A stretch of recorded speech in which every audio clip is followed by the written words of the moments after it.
Radio Omega, le journal. Les titres de l'actualité. Élise Canuel.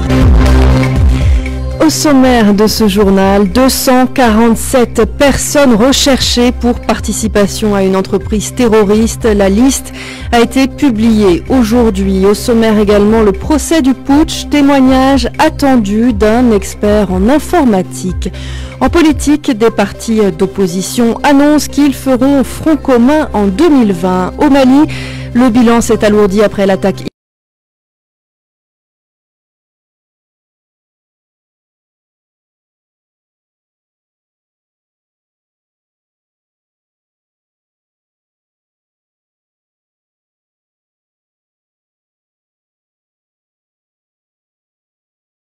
Lui, pas adapté. Interview à suivre après la page sport. Voilà pour les titres. Bonsoir, bienvenue.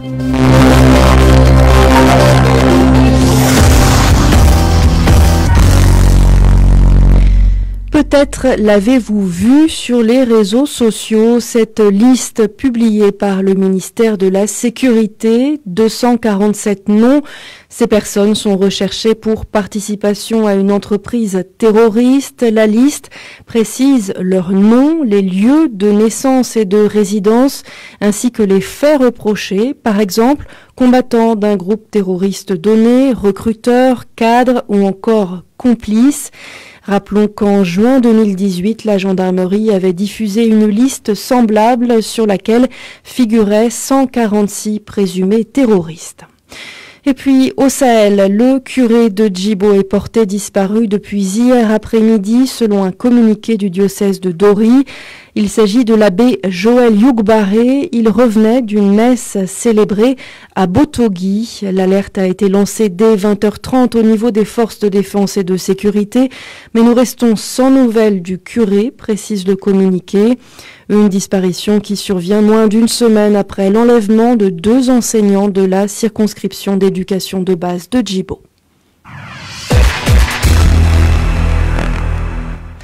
La suite du journal de Radio Omega, nous partons pour le tribunal militaire. L'expert en sécurité informatique Younoussa Sanfo a comparu aujourd'hui en tant que témoin dans le procès du putsch. Il avait récupéré les données de téléphones et ordinateurs de certains accusés sur demande du juge d'instruction. Ses conclusions chargent, entre autres, le lieutenant Limon et le capitaine Zoumbri. Résumé de l'audience avec Elvis Nadou. Très attendu à la barre pour le rôle important qu'il a joué dans l'avancement des enquêtes, l'expert en cybersécurité Younoussa Sanfo a pour son premier jour expliqué au tribunal en quoi a consisté sa mission. Mission dont les conclusions ont plus ou moins permis d'inculper certains des accusés dans ce procès. Outre les appréciations qui lui ont été faites, le parquet et même les avocats de la partie civile ont maintes fois essayé de recadrer les débats sur plutôt les conclusions de son expertise que sur tout autre sujet tendant à la décrédibiliser, comme par exemple les procédures de passation du marché pour exécuter cette expertise qui, rappelons-le, a permis de retracer, retrouver et récupérer sur 72 appareils électroniques toutes les informations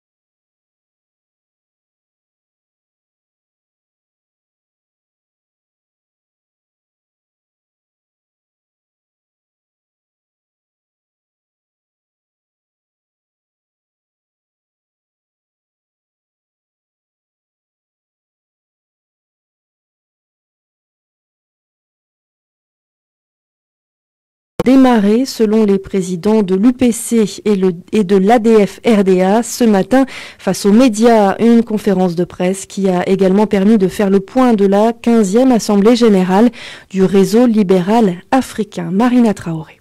Gilbert Noël Ouedraogo, le président de l'ADF-RDA, est le nouveau président délégué du réseau libéral africain. Il a été élu lors de la 15e Assemblée générale du réseau qui s'est tenue à Marrakech sous le thème « L'autonomisation des femmes en commençant par votre parti politique ». Gilbert Noël Ouedraogo nous fait le bilan de cette rencontre. Cette rencontre a été l'occasion de discuter de l'autonomisation de la femme et le rôle des partis politiques dans l'autonomisation des femmes. Nous avons également aussi tenu une élection au cours de laquelle j'ai été porté au poste de président délégué pour 2019 et au poste de président du réseau libéral africain pour 2020. Pour mon mandat qui s'annonce, c'est de travailler à faire en sorte que plus de pays aussi soient dirigés par des libéraux. Pour ce faire, les partis libéraux du Burkina entendent faire front contre le parti au pouvoir pour les élections à venir. À en croire le président de l'ADF-RDA, une stratégie sera adoptée afin de mettre toutes les chances de leur côté. Nous sommes en train d'organiser une réflexion et déjà une commission a été mise en place par l'opposition pour travailler à pouvoir proposer une stratégie qui serait la meilleure stratégie. Et cette démarche sera une démarche commune de toute l'opposition qui peut passer par la possibilité de candidature multiples comme la possibilité de candidature unique. Mais en tous les cas, ce sera une stratégie d'ensemble avec pour objectif d'arriver au pouvoir en 2020. Actualité oblige, les responsables des partis libéraux se sont prononcés sur le rapport du MBDHP sur les actions des forces de défense et de sécurité dans le Nord. À ce sujet, ils interpellent le gouvernement à faire la lumière sur cette affaire. Parlons décentralisation. Après une première phase, le projet d'appui DEPAC, comme décentralisation, participation citoyenne et cohésion, vient de passer à sa deuxième phase. Elle est soutenue à hauteur de 12 milliards de francs CFA par la coopération suisse. Le lancement de cette phase 2 du DEPAC a eu lieu jeudi dernier à Ouagadougou. De quoi s'agit-il? Élément de réponse avec Alice Thoman, représentante de la direction de la coopération suisse au Burkina. La coopération suisse, dans le cadre de ce programme d'appui à la décentralisation et la participation citoyenne, va accompagner 30 collectivités territoriales du Burkina Faso pour renforcer la gouvernance locale, pour mettre en œuvre des pratiques de redevabilité et aussi pour construire un certain nombre d'infrastructures qui améliorent l'accès des hommes et des femmes aux services de base et qui améliorent les activités économiques. En outre, la coopération suisse a fait une contribution au fonds fongible, au fonds permanent pour le développement des collectivités territoriales qui permet d'étendre l'appui à la construction d'infrastructures à l'ensemble des collectivités territoriales du Burkina Faso. Et c'est avec enthousiasme que le secrétaire du ministère de l'administration territoriale accueille cette deuxième phase du DEPAC. Écoutons Pierre Bikaba. Au niveau du ministère de l'administration territoriale, de la décentralisation et de la cohésion sociale, nous disons que nous sommes satisfaits en tout cas des résultats qui ont été donc produits par la phase 1. La phase 1 a permis donc à un certain nombre de collectivités de bénéficier donc de l'accompagnement de la coopération suisse. La participation citoyenne a été améliorée à travers les jeunes, à travers les femmes. Donc nous pensons que la phase 1 a atteint des résultats assez satisfaisants. C'est pourquoi nous accueillons avec enthousiasme la phase 2 du DEPAC. Des propos recueillis par Elvis Nadou. Nous nous intéressons à présent au marché public. Il existe de nouveaux textes et c'est pour mieux les comprendre que les acteurs de la commande publique de la LONABE ont suivi une formation la semaine dernière à Koudougou avec l'autorité de régulation de la commande publique, l'ARCOP. Objectif pour cette société qui collecte des fonds publics, améliorer entre autres la transparence dans la passation des marchés publics et la bonne gouvernance. Léandre Sédego est directeur des ressources humaines de la LONABE. Nous avons initié cette formation avec l'aide de l'ARCOP pour nous montrer tous les points nécessaires pour mener à terme un marché public. Et il y a eu des changements qui sont intervenus il y a quelque temps, donc il y a des nouveaux dossiers. Ça nous a permis aussi de voir de quoi est composé ce nouveau dossier et de pouvoir nous y adapter. Les recommandations, il y a la communication entre la direction chargée des marchés publics et les bénéficiaires du processus. de la désignation du fournisseur, de la date de démarrage des travaux. Après la formation, ce qui est intéressant, c'est que tous les acteurs parlent le même langage. Léandre Sédégo était au micro de Sabouna Ouedraogo. Nous refermerons cette page nationale avec un geste de solidarité. Il fait chaud et qui dit canicule dit délestage. Les malades dans les hôpitaux en souffrent particulièrement.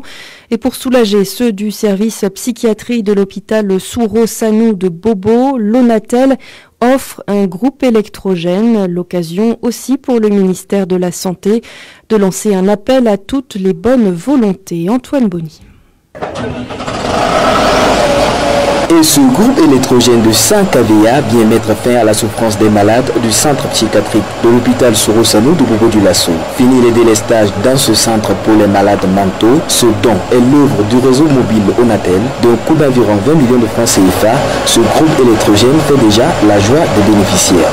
Gustave Sanou, directeur général du centre universitaire hospitalier Souro Sanou. C'est bientôt la canicule avec ces politiques délestage. Et tous les habitants de cette zone géographique du Villasso peuvent témoigner de la précarité de la fourniture d'électricité à tout instant. Voilà pourquoi c'est donc qui témoigne aussi de votre solidarité, nous va droit au cœur. Avec ce don, Onatel SA répond à un cri de cœur du personnel, selon son directeur général, Mohamed Naïmi. La santé est une affaire de tous. C'est pourquoi Onatel apporte sa contribution par l'installation d'un groupe électrogène sonorisé au profit de l'hôpital Souro Sanou. Entreprise donc citoyenne, Onatel répond par ce geste à un cri de cœur du personnel soignant suite au déficit énergétique auquel l'hôpital est confronté. Notre geste est certes modeste, toutefois c'est pierre après pierre que l'on bâtit un édifice. Et c'est le lieu pour le ministre de la Santé d'inviter d'autres sociétés à en faire de même. Léonie Claudine Louguet. Je voudrais encourager d'autres sociétés à prendre à cœur leurs responsabilités sociales afin de venir en aide au département de la santé. Besoin urgent de 2 tables d'anesthésie et de 6 moniteurs de surveillance du bloc neurologie et de spécialités chirurgicales. Ce sont entre autres difficultés que rencontre toujours l'hôpital Souro Sanou. Antoine Bonny, Bobo du Lasso, Radio Omega.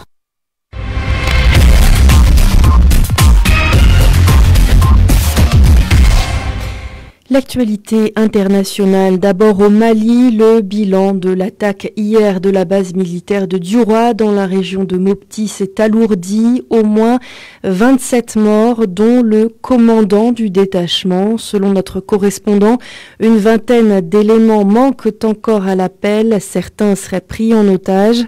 Aujourd'hui, le porte-parole de l'armée malienne a affirmé que la situation était sous contrôle et que les forces maliennes reprendraient position à Dioura dès que possible. Quant au président malien, il a condamné fermement l'attaque. Sur Twitter, Ibrahim Boubacar Keïta a dit la détermination du Mali et des Maliens à lutter contre des actes ignominieux commis par un ennemi lâche. Autre condamnation, celle du chef de la mission de l'ONU au Mali, Mahamat Saleh Anadif, s'est dit consterné dans un communiqué. Et puis un autre bilan, cette fois-ci d'une catastrophe naturelle après le passage du cyclone Idai au Mozambique et au Zimbabwe en fin de semaine dernière. Au moins 162 morts, des routes, ponts, hôpitaux, écoles et au moins un barrage détruit. À présent, hors du continent africain, aux Pays-Bas, des fusillades ont fait 3 morts et 5 blessés à Utrecht à la mi-journée. Un acte potentiellement terroriste, a déclaré l'Agence nationale pour la sécurité et le contre-terrorisme. Après une chasse à l'homme de plusieurs heures, un suspect a été arrêté par la police. Enfin, en France, cette décision de justice, le chanteur congolais Koffi Olomide a été condamné aujourd'hui à 2 ans de prison avec sursis pour atteinte sexuelle sur une mineure de moins de 15 ans. En France, c'est une infraction réprimant les relations sexuelles, même consenties, entre un majeur et un mineur sexuel. Les faits ont été requalifiés. Le ministère public avait requis 7 ans de prison à l'encontre de la star de la rumba, poursuivie à l'origine pour atteinte sexuelle avec violence, contrainte, menace ou surprise par une personne ayant autorité et pour séquestration sur 4 danseuses pour des faits commis en région parisienne entre 2002 et 2006. C'est avec l'actualité internationale que se referme ce journal. Merci à Adama Konaté pour la mise en onde et merci à vous de nous avoir suivis. Je vous souhaite une excellente soirée, une excellente semaine à l'écoute de Radio Omega.